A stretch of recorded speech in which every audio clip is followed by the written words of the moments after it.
না বাস। এখন সম্মানিত মোহতারাম, আল্লাহ নবী তার জীবনে টমেটো খাইছেন। টমেটো খাওয়ার কথা কোনো হাদিসে আছে? আমরা শশা খাই না? শশা আমরা আরো কি খাই? কপি খাই। তারপরে আর বাংলাদেশি সবজি কি আছে? বেগুন খাই, তারপরে বরবটি খাই, তারপরে সিম খাই, পেঁপে খাই। এগুলা নবী জীবনে খান নাই। এগুলা খাওয়ার কথা কোনো হাদিসে নাই।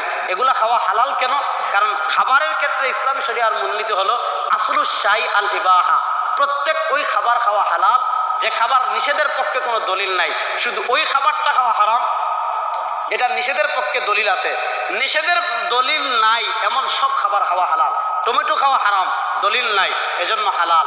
কপি খাওয়া হারাম, দলিল নাই, এজন্য হালাল। পাঙ্কাশ মাছ খাওয়া হারাম, দলিল নাই, এজন্য হালাল। এবার আপনি যদি বলেন জর্দা হারাম, দলিল দেখান।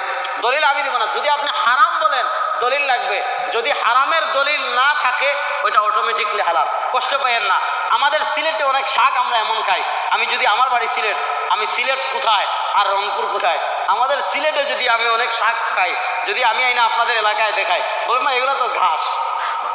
আবার আপনাদের এলাকায় এমন বহু শাক আছে, যদি আমাদের সিলেট নিয়ে যান, বলবেন এগুলো তো ঘাস। তো এগুলা হলো মাতউমাত। প্রত্যেক এলাকায় যে খাবারটা, ওইটার পক্ষে যদি হারামের দলিল না থাকে ওইটাই হালাল হওয়ার জন্য দলিল। এবার প্রশ্ন হলো, জর্দাকে আপনি যে হারাম বলছেন, নস দেখান। যদি নস দেখাইতে না পারেন, হালাল হওয়ার জন্য এটাই যথেষ্ট।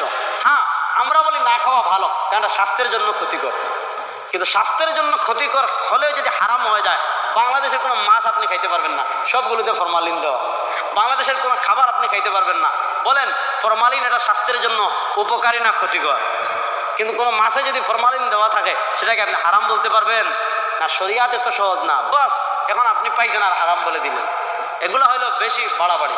আল্লাহ সবাইকে হেফাজত করুন। জি।